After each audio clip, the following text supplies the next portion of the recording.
Pakistan cricket में भूचाल आ गया है। हटाओ बाबर आजम को, पीसीबी वर्सेस बाबर आजम, फिर वो बेचारे एक और मैच हारे तो पाकिस्तान क्रिकेट बोर्ड ने कह दिया जी हम ये देखेंगे वो देखेंगे, बाद में चेंजेस भी सोच सकते हैं। लेकिन पिछले 24 घंटे जो हैं वो पाकिस्तान क्रिकेट के लिए एक एम्बैरेसमेंट है। वहां पर पाकिस्तान क्रिकेट बोर्ड के जो चीफ ही कहूंगा जाका अशरफ साहब, उन्होंने साफ कर दिया कि ऐसा है जी, मेरी गद्दी मेरी कुर्सी, भले ही मैं ट्रक के नीचे कप्तान को दे दूं, प्लेयरों को दे दूं या किसी को भी दे दूं। स्क्रीनशॉट आप लेके आप अपने चैनल पे चला दें।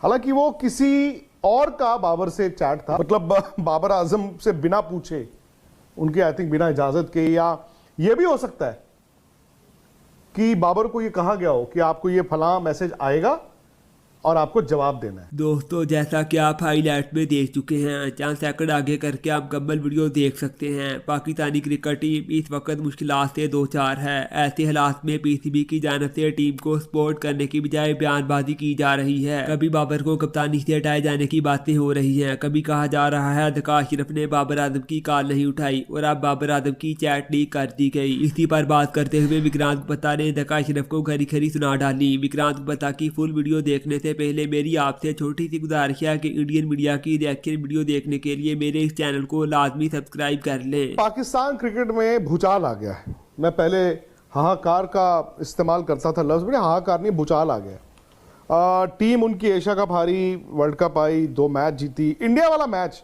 जो उनका तीसरा ही मैच था, वहां से शुरू हो गया वो कोरस, हटाओ बाबर आजम को, पीसीबी वर्सेस बाबर आजम, फिर वो बेचारे एक और मैच हारे तो पाकिस्तान क्रिकेट बोर्ड ने कह दिया जी हम ये देखेंगे वो देखेंगे, बाद में चेंजेस भी सोच सकते हैं। लेकिन पिछले 24 घंटे जो हैं वो पाकिस्तान क्रिकेट के लिए एक एम्बैरेसमेंट है। मतलब कहते हैं ना शर्मसार होना, ये वो पिछले 24 घंटे आए हैं।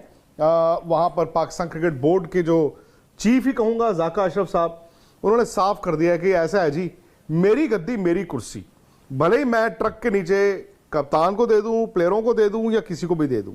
तो आप जानते ही हैं कि मनोज ने एक वीडियो करके दिखाया कि पहले उन्होंने एक इंटरव्यू दिया जिसमें उन्होंने अपना पूरा एजेंडा सेट किया। उन्होंने यहाँ तक कहा जी ये लीजिए, क्योंकि इल्ज़ाम ये लगा था कि राशिद लतीफ़ ने बोला था कि जी बाबर आजम फ़ोन कर रहे हैं और जाका अशरफ उठा नहीं रहे। तो उन्होंने कहा जी देखो जी मुझे कोई फ़ोन नहीं आया और ये स्क्रीनशॉट आप लेके आप अपने चैनल पर चला दें।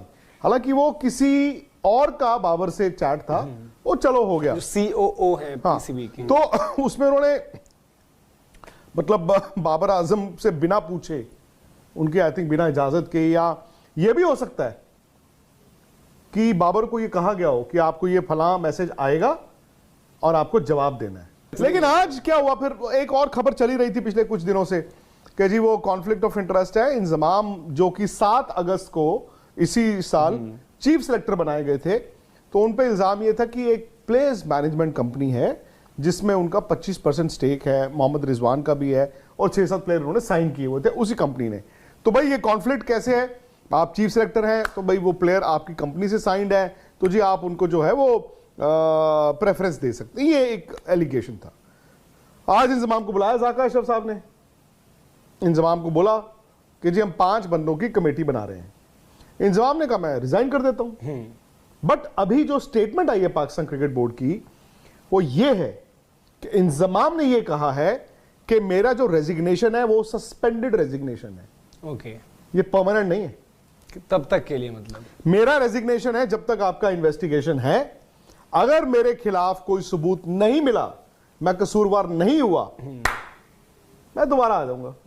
और दूसरी बड़ी खबर यह भी कि जाका अशरफ साहब भी मेरे ख्याल 1 हफ्ते के मेहमान हैं। 5 तारीख को उनका फैसला है जी। मेरा सिंपल ये है, फिर मैं आप लोगों से भी जानता हूं कि देखो इन्होंने, ये होता है मतलब, और ये हमारे भी कभी कभी पहले होता था, और ये हम मीडिया भी कसूरवार होते हैं।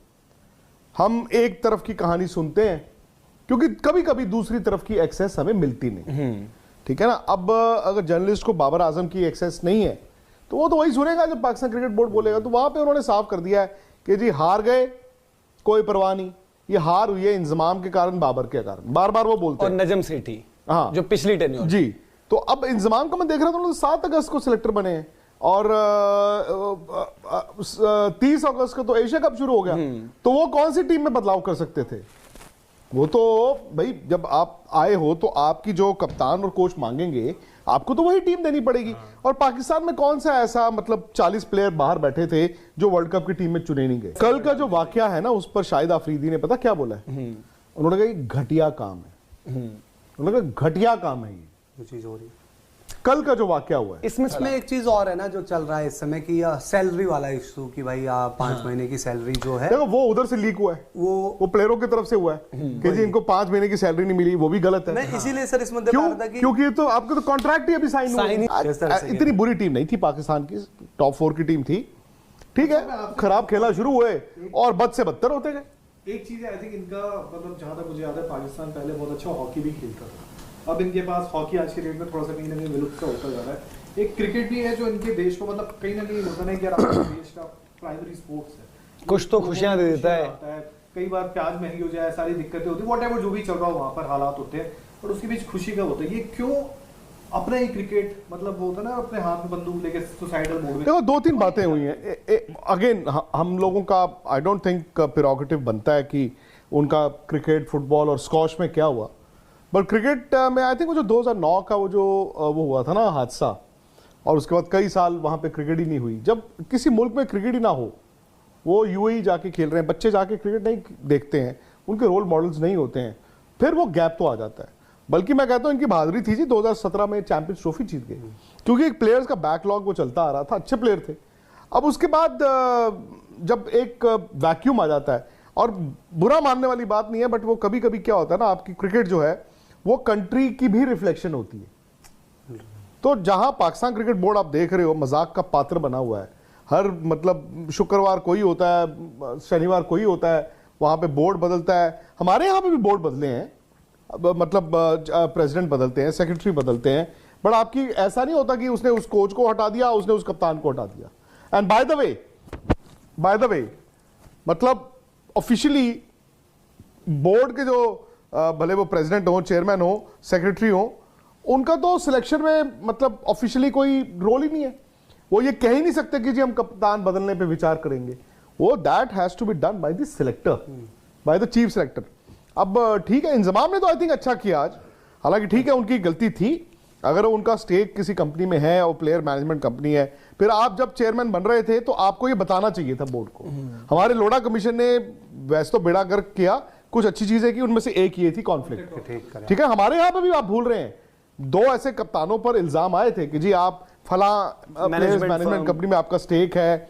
लेकिन सर पाकिस्तान क्रिकेट बोर्ड में आप देख रहे हैं कि ये चीजें ऐसा नहीं है कि आज पहली बार आई है, ये चीजें हरदम होती रहती है। तो ये क्या वहां का कल्चर ही बन गया है ऐसा कि सब कुछ ठीक चल रहा है लेकिन बिगाड़ने वाले बैठे हैं? नहीं, देखो श्रीलंका पे ना हमारा इतना ध्यान नहीं होता, वहां अंदर खाते इससे भी बुरा होता है, इससे भी बुरा होता है। बट श्रीलंका ना छोटी सी जगह है, तो सारी क्रिकेट ज्यादा बेस्ड है कोलंबो। आई थिंक पाकिस्तान में कराची वर्सेस लाहौर डिवाइड भी है 2, और वहां पे जो मीडिया है ज्यादा वो कराची में है, सबके स्टूडियोज। अच्छा, ये भी बड़ा फर्क पड़ता है।